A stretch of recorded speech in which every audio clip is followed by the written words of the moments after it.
Hola, ¿qué tal? Sean bienvenidos a este nuevo video donde vamos a estar estudiando tres sonetos de la segunda etapa de Góngora como sonetista. Y bueno, a esta segunda etapa, ya en el video anterior hablamos de cada una de ellas y solamente para recordar, vale la pena decir que esta segunda etapa se trata de una poesía que es más de tipo circunstancial, una poesía que oscila a veces entre las composiciones que tratan de algún tema heroico o que más bien están dedicadas, perdón, se tratan de dedicatorias a la vida cortesana, en la que hay poesías eventualmente que son con un fin laudatorio, pero también nos vamos a encontrar con poesías que son del tipo satírico burlesco, y toda esa poesía generalmente es inspirada en el menosprecio que hay hacia la corte, ¿no? También en esa etapa, Góngora no muestra alguna predilección en particular por algún tema en específico, sino que más bien es un Góngora que trata pues cualquier asunto poético que le venga a la cabeza. Algunos han mencionado que seguramente los constantes viajes de Góngora a lo largo de su vida y sobre todo en esta etapa, pues de alguna manera terminaron por influir en la poesía que él estaba escribiendo, y por lo tanto es que este tipo de poesía pertenece a un orden circunstancial. No obstante, lo que sí conviene resaltar un poquito es que es en sus poemas satíricos, como el que ven aquí en pantalla, es donde vamos a encontrar pues con mayor intensidad su yo poético. Y de hecho, en estos tipos de poemas, pues incorpora asuntos de todo tipo, de asunto popular, a veces emplea un vocabulario más vulgar.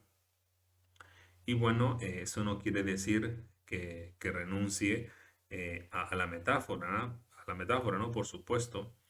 Y bueno, de acuerdo al crítico Kite, pues la crítica ha visto estos poemas de Góngora no solamente una imagen más viva de la sociedad del tiempo de Góngora, sino también la amargura del poeta. Es decir, en algún sentido de todos estos poetas burlescos muestran todas aquellas deficiencias morales y éticas que estaban dentro de la sociedad española. Y para iniciar al respecto, pues vamos a leer este soneto de el año 1588 aproximadamente, que bueno, por el título del primer verso le llamamos Por niñar un picarillo tierno, que dice de la siguiente manera: por niñar un picarillo tierno, hurón de faltriqueras, sutil caza, a la cola de un perro ató por masa, con perdón de los clérigos, un cuerno. El triste perrinchón, en el gobierno de una tan gran carroza, se embaraza. Grítale el pueblo haciendo de la plaza. Si allá se alegran, un alegre infierno. Llegó en esto una viuda mesurada, que entre los signos, ya que no en la gloria, tiene a su esposo, y dijo: es gran bajeza que un gosque arrastre así una ejecutoria, que ha obedecido tanta gente honrada y se la ha puesto sobre su cabeza. Bueno, ese es un poema completamente burlesco, y bueno, si a lo mejor cuando lo leyeron no se estaban riendo, bueno, pues entonces vamos a pasar a explicarlo un poquito. Y bueno, si es válido reír con la explicación del chiste o de lo burlesco, bueno, pues vamos a ver si eso pasa, ¿no? Si no, pues bueno, nos quedamos al menos con la explicación. Bueno, este se trata, de acuerdo a la crítica, del primer soneto satírico burlesco que escribió Góngora. El motivo en este caso es del marido cornudo, del marido al que le están siendo infiel. Y bueno, este es uno de los motivos pues más cultivados en la poesía satírica. De hecho, el poema evoca el tema a través de un cuerno, este cuerno que, bueno, por aquí que se ata, o que un niño ata a la cola de un perro, ¿no? Ahora, esto es importante mencionarlo porque este poema, perdón, este motivo del marido cornudo ya se había tocado bueno, no solo en la poesía burlesca, satírica burlesca, sino también en la música popular que se escuchaba en España. Un ejemplo de eso es Cucú, de un compositor español que se llamó Juan de la Encina, bueno, vamos a escuchar a continuación. Aquí les pongo un poquito, bueno, le pongo la letra. Y bueno, este pequeño canto, esta canción popular, bueno, es interpretada por el grupo Esperus a cargo de la soprano Lo Moro. Entonces, pues bueno, vamos a escucharlo en la música, ese tema de El marido cornudo.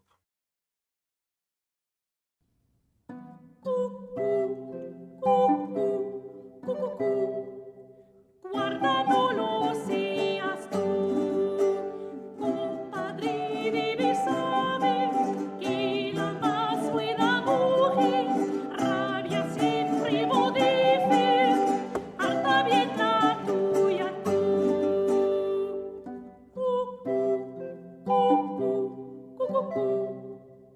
Guarda, no lo seas tú, compadre, has de guardar para nunca encordar si tu mujer salía al junto con ella tú.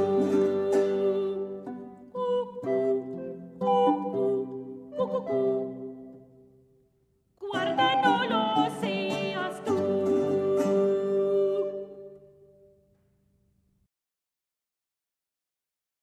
Bien, pues hasta ahí el audio. Y bueno, como habrán visto, bueno, aquí el, la canción está diciendo, bueno, no seas tú, no seas tú, bueno, no seas tú un cornudo. Acá aparece la palabra, entonces le pide a un hombre, compadre, debes saber que la más buena mujer rabia siempre por joder.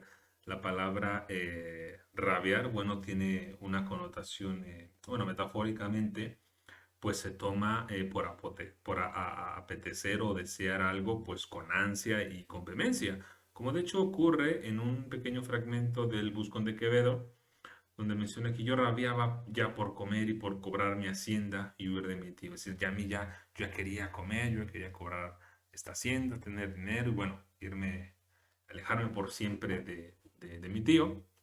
Pero en este caso, bueno, en este caso esta mujer, por joder, que por alusión tiene que ver con la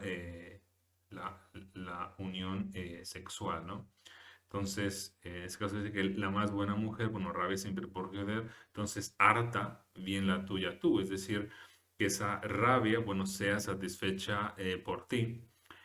Y luego dice, compadre, guárdate a fin de que nunca seas un cornudo, pues si tu mujer sale a miar, porque va a implicar que se baje o se levante la falda y que por lo tanto quede descubierta al desnudo, pues para que nadie aproveche en ese sentido, pues sal con ella tú, ¿no? No dejes que ella salga sola ni a hacer sus necesidades, porque en ese momento, pues ella te puede ser infiel, ¿no? Entonces, este es un tema que de manera burlesca era tratado en la poesía de estos siglos. Y por supuesto lo va a tratar también Góngora en nuestro soneto. Aquí una de las cosas que es importante mencionar y es que en su comentario de este soneto, Salcedo Coronel, en 1644, él anotó lo siguiente. Menciona, acostumbraban los muchachos, principalmente en tiempo de carnes dolentas, atar a las colas de los perros algún palo o cuerno a que llamaban masa, y soltándolos luego con el ruido que hacen en las piedras se espantan, de suerte que por huir y desecharla de sí, desatinados suelen embestir con los hombres y aun lastimarlos si no se saben guardar. Entonces, en otras palabras, los niños ataban un cuerno a la cola de un perro, entonces el perro al caminar escuchaba el ruido, entonces no sabe qué hacer el perro para liberarse de ese ruido, entonces empezaba a correr todo desesperado y en esa desesperación empezaba a golpear a la gente, a los hombres, a las mujeres. Entonces cuando Luis de Góngora alude a esto, pues alude de alguna manera con cierta malicia, ¿no? Cuando dice, bueno, con perdón de los clérigos, en este caso por el cuerno, en el sentido en el que, bueno, ellos no serían de esta dignidad porque ellos no están casados, ¿no? Entonces a ellos esta infamia no les puede causar, ¿no? Conforme va avanzando el soneto, bueno, es importante detenerse en algunas cuestiones. Por ejemplo, aquí está, bueno, la explicación de este niño, de este picarillo, ¿no? hurón de faltriqueras, ¿no? Lo relaciona con un hurón, con este animalito, qué bueno que va y que roba y que toma de los bolsillos. Y luego continúa diciendo, bueno, el triste perrinchón, es decir, el perro, en el gobierno de una tan gran carroza, se embaraza, es decir, mientras que va llevando este cuerno, esta carroza, es decir, que es el cuerno, pues provoca que el perro tenga una carrera dificultosa, que es lo que implica la palabra embarazar, ¿no? Entonces le grita el pueblo, haciendo de la plaza, si allá se alegran, un alegre infierno, ¿no? Porque todo el pueblo empieza a gritar, párate perro, deténganlo, qué sé yo, etcétera. Entonces se vuelve pues un alegre infierno, aquí un oxímoron tremendo, ¿no? Luego llega esta escena de la viuda, llega en esto una viuda mesurada, que entre los signos, ya que no en la gloria tiene a su esposo, y aquí viene la parte también burlesca del soneto, y ella dice, es gran bajeza que un gosque, en este caso que un perro, pues aladre así una ejecutoria que ha obedecido tanta gente honrada y se la ha puesto sobre su cabeza. La ejecutoria era un mandato, vamos a anotarlo por aquí, era un mandato u orden real, es decir, algo de importancia. Y cuando las ejecutorias o las provisiones reales, pues cuando se notificaban a los ministros tomaban esta ejecutoria, este mandato, la besaban y con el fin de demostrar que iban a obedecer lo que este mandato decía, se lo ponían en la cabeza. Entonces le dice a la viuda, le dice al cuerno que es una ejecutoria. ¿Por qué? Corregir esto, porque bueno, pues sabemos que el hecho de poner los cuernos implica, bueno, que van en la cabeza. Entonces, esta ejecutoria que se pone en la cabeza es alusión a ese cuerno.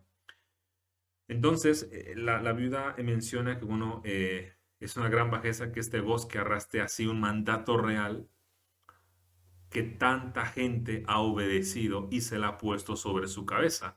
Con lo cual, perdón, la viuda está diciendo que la infidelidad era algo bastante común en la sociedad de España, incluso aquella gente, ¿no? que se dice honrada, ¿no? Entonces ven qué manera de criticar a la sociedad, pero bueno, esto no es así, porque no he comentado todavía la tercera estrofa, el primer terceto, que nos dice, llegó en esto una viuda mesurada, que entre los signos, ya que no en la gloria tiene a su esposo. Entonces, cuando pensamos en los signos, sobre todo en los signos del zodiaco, pues está precisamente uno de ellos es precisamente el signo de Tauro, que generalmente se representa con un toro. Entonces, esta viuda tiene entre los signos a su esposo. Es decir, aunque su esposo, bueno, de esta viuda ha muerto, pero ella lo tuvo a él en los cuernos. Es decir, que es que esta viuda también fue infiel con su esposo, ¿no?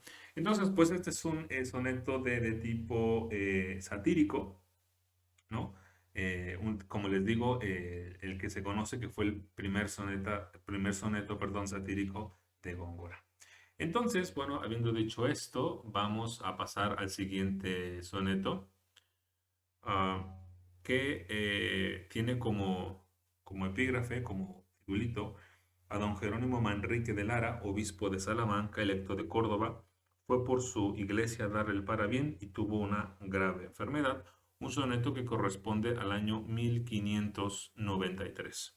Y dice de la siguiente manera: Huésped, sacro señor, no. Peregrino, llegué a vuestro palacio. El cielo sabe cuánto el deseo hizo más suave la fatiga del áspero camino. Mas hay que aprecia en mis alcances vino la cruda enfermedad, ministro grave, de aquella inexorable en quien no cabe perdón, si no es de solo lo divino.